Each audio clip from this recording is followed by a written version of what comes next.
Hello everyone, welcome back to Nifty 24/7। Indian stock market ने कल अपनी रैली को लगातार फिफ्थ कंसेक्यूटिव सेशन तक एक्सटेंड किया है, जहां strong global cues, easing geopolitical tensions, crude oil में करेक्शन और डोमेस्टिक सपोर्ट ने सेंटिमेंट को काफ़ी पॉजिटिव बना दिया है।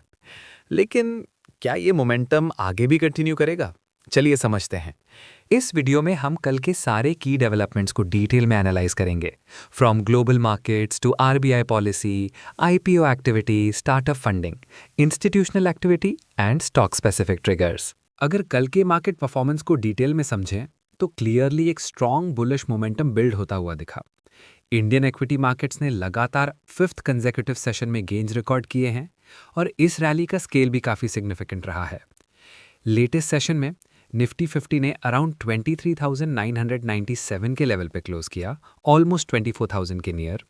सेंसेक्स 77,562 के लेवल पे क्लोज हुआ, नियरली 2,946 पॉइंट्स की सिंगल डे जंप के साथ। ये मूव परसेंटेज टर्म्स में देखें तो सेंसेक्स 3.95% अप, निफ्टी 3.78% अप। और ये सिर्फ एक दिन का मूव नहीं है। लास्ट 5 ट्रेडिंग सेशंस में क्यूमुलेटिव रैली 4% के आसपास रही है, जो क्लियरली सस्टेन्ड बाइंग को इंडिकेट करती है। अब यहाँ एक बहुत इंपॉर्टेंट पॉइंट है, मार्केट ब्रेथ। डेटा के अकॉर्डिंग 3,800 प्लस स्टॉक्स एडवांस हुए, सिर्फ अप्रॉक्स 500 के आसपास स्टॉक्स डिक्लाइन हुए। इसका मतलब ये रैली सिर्फ इंडेक्स हैवी स्टॉक्स तक लिमिटेड नहीं है, बल्कि ब्रॉड बेस्ड पार्टिसिपेशन के साथ आ रही है। सेक्टर वाइज अगर ब्रेक डाउन करें, बैंकिंग एंड फाइनेंशियल्स ने स्ट्रॉन्ग लीडरशिप दिखाई, अप्रॉक्स 5% प्लस रैली। ऑटो और रियल्टी सेक्टर्स में भी 6 to 7% तक गेन्स देखने को मिले। कैपिटल गुड्स, इंफ्रा, एनर्जी और मेटल सेक्टर्स ने भी रैली को सपोर्ट किया। अगर इंडिविजुअल स्टॉक लेवल पे देखें तो कुछ स्ट्रॉन्ग मूवर्स क्लियरली हाईलाइट हुए। Larsen and Toubro approx 7.6%, InterGlobe aviation approx 8.1%। और ब्रॉडर थीम में जो स्टॉक्स फोकस में रहे, info edge, KEC international, RITES, NHPC, NTPC, Poonawalla Fincorp, Delhivery, red tape. Now even mid caps और स्मॉल कैप्स में भी approx 4% तक रैली दिखाई। ये इंडिकेट करता है कि मार्केट में रिस्क एपेटाइट हाई है और इन्वेस्टर्स ब्रॉडर सेगमेंट्स में पार्टिसिपेट कर रहे हैं। एक और important indicator, volatility. India VIX approx 20% तक डिक्लाइन हुआ है। इसका सिंपल मतलब मार्केट में फियर रिड्यूस हो रहा है और स्टेबिलिटी इंक्रीज हो रही है, जो बुलिश सेंटिमेंट को सपोर्ट करती है। इस रैली का इम्पैक्ट सिर्फ इंडेक्स तक लिमिटेड नहीं है। सिर्फ एक सेशन में approx 17 lakh crore investor wealth add हुआ है। ये क्लियरली शो करता है कि मार्केट में स्ट्रॉन्ग वैल्यू क्रिएशन हो रहा है, स्पेशली जब रैली ब्रॉड बेस्ड हो।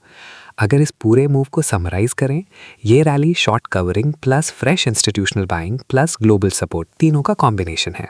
और सबसे इंपॉर्टेंट बात, मार्केट ने गैप अप ओपन करके पूरा सेशन स्ट्रॉन्ग होल्ड किया, जो इंडिकेट करता है कि बायर्स कंट्रोल में है, नॉट सेलर्स। अब बात करते हैं एक बहुत ही क्रिटिकल फैक्टर की, इंस्टीट्यूशनल फ्लोज, जो एक्चुअली मार्केट के डायरेक्शन को डिफाइन करते हैं। लेटेस्ट अवेलेबल डेटा के अकॉर्डिंग फॉरेन इंस्टीट्यूशनल इन्वेस्टर्स यानी FIIs ने अप्रॉक्स 2812 करोड़ की नेट सेलिंग की है, जबकि डोमेस्टिक इंस्टीट्यूशनल इन्वेस्टर्स यानी DIIs ने अराउंड 4168 करोड़ की स्ट्रॉन्ग बाइंग हुई है। सबसे पहले FIIs को समझते हैं। FIIs का सेलिंग मोड में रहना कोई नई बात नहीं है। पिछले कुछ सेशन से उनका स्टैंड कॉशियस ही रहा है। इसके पीछे कुछ की रीजंस हैं। ग्लोबल अनसर्टिनिटी अभी भी कंप्लीटली ख़त्म नहीं हुआ है, interest rate outlook globally still unclear है, और जियोपॉलिटिकल डेवलपमेंट्स का इम्पैक्ट अभी भी रिस्क परसेप्शन को अफेक्ट कर रहा है। इसीलिए FIIs अभी अग्रेसिव बाइंग के मूड में नहीं है और सिलेक्टिवली प्रॉफिट बुकिंग या रिस्क रिडक्शन कर रहे हैं। और वहीं जहां DIIs, जो इस रैली के साइलेंट ड्राइवर बन चुके हैं, डोमेस्टिक इंस्टीट्यूशंस ने 4,000 करोड़ से ज़्यादा की बाइंग करके मार्केट को एक स्ट्रॉन्ग बेस प्रोवाइड किया है। DIIs में प्राइमरीली इंक्लूड होते हैं म्यूचुअल फंड्स, इंश्योरेंस कंपनीज और पेंशन फंड्स, और इनका behaviour generally long term oriented होता है। इसका मतलब ये शॉर्ट टर्म वॉलेटिलिटी से ज़्यादा इम्पैक्ट नहीं होते और टिप्स पर बाइंग करते हैं। अब सबसे इंपॉर्टेंट ऑब्जर्वेशन, FIIs सेल कर रहे हैं, DIIs अग्रेसिवली बाय कर रहे हैं। ये डाइवर्जेंस एक इम्पॉर्टेंट स्ट्रक्चरल शिफ्ट को इंडिकेट करता है। पहले मार्केट लार्जली FII ड्रिवन होता था, लेकिन अब डोमेस्टिक लिक्विडिटी इतनी स्ट्रांग हो चुकी है कि वो FII सेलिंग को अब्सॉर्ब कर लेती है। इसी वजह से आप देख रहे हैं एफआईआई सेलिंग के बावजूद मार्केट गिर नहीं रहा, बल्कि स्टेबल रहकर रैली कंटिन्यू कर रहा है। ये एक हेल्दी साइन माना जाता है, क्योंकि जब डोमेस्टिक इन्वेस्टर्स मार्केट को सपोर्ट करते हैं तो डाउनसाइड रिस्क कंपैरेटिवली लिमिटेड हो जाता है, और जब तक ये डोमेस्टिक सपोर्ट स्ट्रांग बना रहेगा, मार्केट का डाउनसाइड रिलेटिवली प्रोटेक्टेड रह सकता है। इसीलिए इंस्टीट्यूशनल एक्टिविटी को इग्नोर नहीं करना चाहिए, क्योंकि यही वो फैक्टर है जो रैली को सस्टेन भी कर सकता है, और अगर रिवर्स हो तो करेक्शन भी ट्रिगर कर सकता है। तो ओवरऑल कल का मार्केट परफॉर्मेंस सिर्फ एक रैली नहीं, बल्कि एक स्ट्रॉन्ग सेंटिमेंट शिफ्ट का सिग्नल देता है, जहां पार्टिसिपेशन वाइड है, मोमेंटम स्ट्रॉन्ग है, और short term trend clearly bulls के फेवर में दिख रहा है। अब आते हैं ग्लोबल डेवलपमेंट्स पर। मार्केट सेंटिमेंट को बूस्ट मिला है यूएस ईरान सीजफायर एग्रीमेंट से। इस डेवलपमेंट के बाद जियोपॉलिटिकल टेंशन सिग्निफिकेंटली रिड्यूस हुए, क्रूड ऑयल प्राइसेस करेक्ट होकर $90 पर बैरल के आसपास आ गए, ग्लोबल रिस्क एपेटाइट इंप्रूव हुआ। यूएस मार्केट्स ने भी इसका स्ट्रॉन्ग रिस्पॉन्स दिया, जहां मेजर इंडाइसेस ने 2.7% की रैली दिखाई। सिंपल समझिए, जब ग्लोबल अनसर्टेनिटी कम होती है तो equity markets, specially emerging markets like India, naturally benefit करते हैं। अब कल के आरबीआई मॉनेटरी पॉलिसी का आउटलुक देखते हैं, जो डायरेक्टली मार्केट सेंटिमेंट और फ्यूचर डायरेक्शन को इन्फ्लुएंस करता है। कल के मॉनेटरी पॉलिसी कमेटी मीटिंग में आरबीआई ने रेपो रेट को 5.25% पर अनचेंज रखा है, और साथ ही अपना पॉलिसी स्टैंड्स न्यूट्रल मेंटेन किया है। अब सवाल ये उठता है, जब मार्केट रैली कर रहा है, इन्फ्लेशन मैनेजेबल है, तो आरबीआई ने रेट कट या हाइक क्यों नहीं किया? इसका जवाब काफ़ी स्ट्रक्चर्ड है। आरबीआई का फोकस अभी 3 चीज़ों पर है। 1. प्रीवियस रेट कट्स का इम्पैक्ट असेस करना। आरबीआई ऑलरेडी पिछले साइकिल में अप्रॉक्स 1.25% क्यूमुलेटिव रेट कट्स कर चुका है।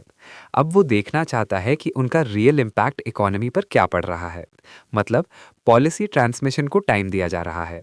Second, inflation outlook still uncertain. RBI ने फाइनेंशियल ईयर 27 के लिए इन्फ्लेशन 4.6% एस्टिमेट किया है। क्वार्टरली ट्रेजेक्ट्री भी इंटरेस्टिंग है, Q1 4%, Q2 4.4%, Q3 peak 5.2%, Q4 4.7%। इसका मतलब इन्फ्लेशन कंट्रोल्ड है, लेकिन कंप्लीटली स्टेबल नहीं है। Third, global risk still present. Geopolitical tensions, middle east situation, oil price volatility, global growth uncertainty.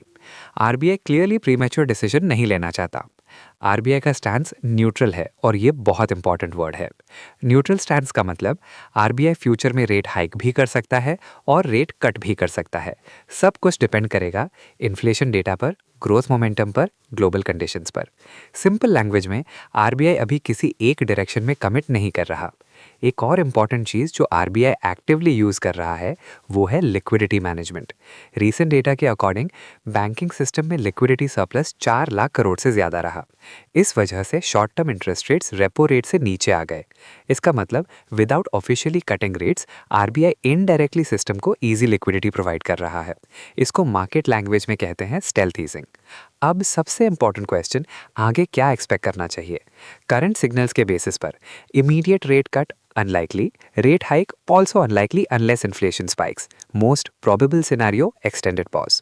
Economist का भी व्यू है कि आरबीआई 2026 के मेजॉरिटी पीरियड में रेट स्टेबल रख सकता है। आरबीआई एक डेलिकेट बैलेंस मेंटेन कर रहा है। ग्रोथ स्टिल स्ट्रांग है, इन्फ्लेशन मैनेजेबल है, एक्सटर्नल रिस्क एलिवेटेड है। इसीलिए आरबीआई का अप्रोच है support growth but without risking inflation stability. अब इसका डायरेक्ट इम्पैक्ट मार्केट पर क्या है? Positive side, stable interest rate, borrowing cost predictable, liquidity support, market को स्ट्रेंथ मिलती है, policy stability, investor confidence improve होता है। नेगेटिव या कॉशनरी, इमीडिएट रेट कट्स नहीं, लिक्विडिटी बूस्ट लिमिटेड, आरबीआई कॉशनर्स, अपसाइड स्लाइटली कंट्रोल्ड। तो ओवरऑल आरबीआई का करंट स्टैंड क्लियरली इंडिकेट करता है कि सेंट्रल बैंक अग्रेसिवली स्टिमुलेट करने के मूड में नहीं है, लेकिन ग्रोथ को सपोर्ट करने के लिए सिस्टम में लिक्विडिटी मेंटेन कर रहा है। इसीलिए आरबीआई का ये wait and watch approach market के लिए एक स्टेबलाइजिंग फैक्टर है, ना ओवरली बुलिश सिग्नल, ना बेरिश कंसर्न, बल्कि एक controlled data driven policy environment, जहां future direction completely incoming data पर डिपेंड करेगा। अब बात करते हैं ब्रॉडर पिक्चर की, इंडियन इकोनॉमी का आउटलुक, जो अल्टीमेटली मार्केट की लॉन्ग टर्म डायरेक्शन डिसाइड करता है। लेटेस्ट अपडेट के अकॉर्डिंग वर्ल्ड बैंक में इंडिया की ग्रोथ एस्टिमेट्स को अपग्रेड किया है, जो एक स्ट्रॉन्ग पॉजिटिव सिग्नल माना जा रहा है। डेटा के अकॉर्डिंग FY26 के लिए इंडिया का जीडीपी ग्रोथ एस्टिमेट रखा गया है 7.6% और FY27 के लिए 6.6% ग्रोथ एक्सपेक्टेड है। ये नंबर्स सिर्फ नॉर्मल नहीं है, ग्लोबल कॉन्टेक्स्ट में देखें तो इंडिया अभी भी फास्टेस्ट ग्रोइंग मेजर इकोनॉमीज में से एक बना हुआ है। अब सवाल है, इतनी स्ट्रांग ग्रोथ आ कहाँ से रही है? इसके पीछे मल्टीपल स्ट्रक्चरल फैक्टर्स का कॉम्बिनेशन है। First, strong domestic demand, consumption gradually recover हो रहा है, अर्बन डिमांड स्टेबल है, रूरल डिमांड भी इंप्रूव होने लगा है। Second, government capex push, infrastructure spending continuously increase हो रही है, रोड्स, रेलवेज, पावर, लॉजिस्टिक्स सब सेक्टर्स में इन्वेस्टमेंट आ रहा है। Third, private sector participation, corporate balance sheet strong है, कैपेसिटी एक्सपेंशन ग्रेजुअली पिकअप कर रहा है। ये तीनों फैक्टर्स मिलकर एक multi engine growth model create करते हैं। अगर ग्लोबल पिक्चर देखें तो developed economies slow growth phase में है, चाइना का ग्रोथ मोमेंटम इनकंसिस्टेंट है, यूरोप इकोनॉमिक प्रेशर फेस कर रहा है। ऐसे एनवायरनमेंट में इंडिया एक रिलेटिव आउट परफॉर्मर बनकर उभर रहा है। इसीलिए ग्लोबल इन्वेस्टर्स का फोकस भी ग्रेजुअली इंडिया पर शिफ्ट हो रहा है। लेकिन पिक्चर कंप्लीटली परफेक्ट नहीं है, कुछ रिस्क्स भी हैं जो इग्नोर नहीं करने चाहिए। First, global uncertainty, geopolitical tensions, trade disruptions, external demand slow down. Second, commodity price volatility, oil prices का मूवमेंट इंडिया के लिए क्रिटिकल है। ऑयल स्पाइक डायरेक्टली इन्फ्लेशन और फिस्कल बैलेंस को इम्पैक्ट करता है। थर्ड, इन्फ्लेशन प्रेशर, इन्फ्लेशन अभी manageable है लेकिन फुली स्टेबल नहीं है। फूड प्राइसेस और supply side shocks risk create कर सकते हैं। अब इकोनॉमी आउटलुक को आरबीआई के स्टैंड्स के साथ कनेक्ट करें तो ग्रोथ स्ट्रांग है, इन्फ्लेशन मैनेजेबल है। इसीलिए आरबीआई अग्रेसिवली स्टिमुलस नहीं दे रहा बल्कि बैलेंस्ड अप्रोच मेंटेन कर रहा है। अब इसका डायरेक्ट इम्पैक्ट मार्केट पे क्या है?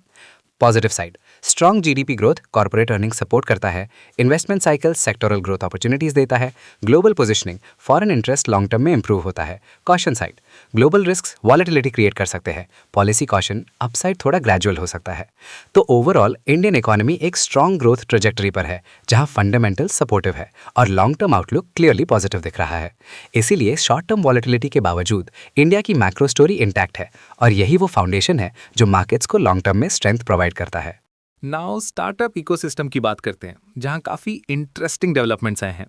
इमर्जेंट रिपोर्टेडली $250 मिलियन रेज करने की प्लानिंग में है। वैल्यूएशन जंप होके $1.5 मिलियन तक पहुंच सकती है। ये रफली 5x इंक्रीज है। इसका मतलब सिलेक्टिव सेगमेंट्स में इन्वेस्टर कॉन्फिडेंस अभी भी स्ट्रांग है। दूसरा, KreditBee update, KreditBee ने $280 मिलियन फंडिंग रेज किया, valuation $1.5 million, officially unicorn status. Overall takeaway, India का फिनटेक और स्टार्टअप इकोसिस्टम अभी भी स्ट्रॉन्ग कैपिटल इन्फ्लोज अट्रैक्ट कर रहा है। अब बात करते हैं प्राइमरी मार्केट की, जहां आज एक इंपॉर्टेंट आईपीओ ओपन हुआ है जो इन्वेस्टर इंटरेस्ट काफ़ी अट्रैक्ट कर रहा है। ओम पावर ट्रांसमिशन आईपीओ आज यानी 9 अप्रैल 2026 से ओपन हो चुका है और ये आईपीओ 13 अप्रैल तक सब्सक्रिप्शन के लिए ओपन रहेगा। अगर इस आईपीओ के स्ट्रक्चर को डिटेल में समझें, total issue size approx 150 crore rupees है। इसमें fresh issue approx 130 to 133 crore, offer for sale approx 17 crore. मतलब कंपनी फ्रेश कैपिटल रेज भी कर रही है और प्रमोटर्स पार्शियल स्टेक सेल भी कर रहे हैं। प्राइस बैंड 166 से 175 रुपीज़ पर शेयर सेट किया गया है। Minimum lot size 85 shares. Retail investors के लिए मिनिमम इन्वेस्टमेंट अप्रॉक्स 14,875 बनता है। ये price range mid size IPO category में आता है जहां रिटेल पार्टिसिपेशन जनरली स्ट्रांग रहता है।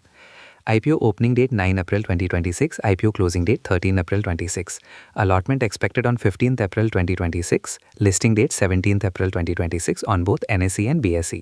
टाइमलाइन काफ़ी टाइट है, within 1 week listing expected है।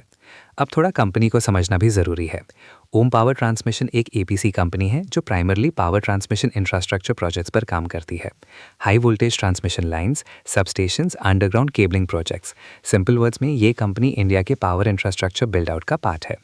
कंपनी के फाइनेंशियल्स काफ़ी स्ट्रॉन्ग ग्रोथ शो करते हैं। Revenue 121 crore to 184 crore to 281 crore last 3 years. Profit PAT 6 crore to 7 crore to 22 crore. इसका मतलब रेवेन्यू ग्रोथ स्ट्रॉन्ग है, प्रॉफिटेबिलिटी भी इंप्रूव हो रही है और की रेशियोज भी इंप्रेसिव है। ROE 35+, ROCE 41+। कंपनी जो पैसा रेज कर रही है उसका यूज़ मेनली होगा machinery and equipment purchase, debt repayment, working capital requirements, general corporate purposes. ये clearly growth plus balance sheet strengthening दोनों के लिए यूज़ होगा। अब सबसे प्रैक्टिकल क्वेश्चन, सेंटिमेंट कैसा है? Grey market premium approx 0 to 1.5 rupees के आसपास, एक्सपेक्टेड लिस्टिंग इन अप्रॉक्स 1% के अराउंड, यानी फ्लैट लिस्टिंग इंडिकेशन। इसका मतलब शॉर्ट टर्म लिस्टिंग गेंस के लिए सेंटिमेंट न्यूट्रल है, लेकिन लॉन्ग टर्म स्टोरी डिपेंड करेगी एग्जीक्यूशन पर। हर आईपीओ में रिस्क भी होता है, यहाँ भी है। EPC business execution risk, project delays का impact, working capital intensive model, order dependency. तो ओवरऑल अगर इस आईपीओ को समराइज करें, strong sector, power infrastructure, improving financials, reasonable pricing. लेकिन लिस्टिंग गेन्स लिमिटेड हो सकते हैं, लॉन्ग टर्म स्टोरी एग्जीक्यूशन पर डिपेंड करेगी। इसलिए ये आईपीओ शॉर्ट टर्म लिस्टिंग के लिए अग्रेसिव बेट नहीं, बल्कि सिलेक्टिव लॉन्ग टर्म इन्वेस्टर्स के लिए कंसिडर करने वाला अपॉर्चुनिटी हो सकता है, स्पेशली अगर आप इंफ्रा और पावर थीम पर बुलिश है। अब सबसे इम्पॉर्टेंट पार्ट, ट्रेडिंग व्यू, जहां से एक्चुअल डिसीजन मेकिंग स्टार्ट होती है। अगर करंट मार्केट स्ट्रक्चर को देखें तो क्लियरली एक स्ट्रॉन्ग बुलिश मोमेंटम फेस चल रहा है, लेकिन साथ ही ये भी समझना जरूरी है कि मार्केट अब स्लाइटली स्ट्रेच्ड जोन में एंटर कर रहा है। टेक्निकली अगर निफ्टी 50 को देखें, immediate resistance zone 24,000-24,200, strong support zone 23,500-23,300। Important observation, market ने स्ट्रॉन्ग ब्रेकआउट दिया है और जब ब्रेकआउट के बाद फॉलो थ्रू बाइंग आती है तो ट्रेंड कंटिन्यूएशन का प्रोबेबिलिटी हाई होता है।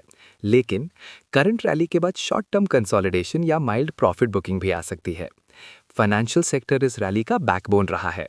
बैंक निफ्टी में स्ट्रॉन्ग अपसाइड मोमेंटम बना हुआ है, सेक्टर ने ब्रॉडर मार्केट को लीड किया है। स्ट्रैटेजी, डिप्स को बाइंग अपॉर्चुनिटी के रूप में देखा जा सकता है, स्पेशली पीएसयू बैंक्स और एनबीएफसी स्पेस में मोमेंटम कंटिन्यू हो सकता है। अब बात करते हैं उन स्टॉक्स की जहां क्लियर ट्रेडिंग अपॉर्चुनिटीज बन रही हैं।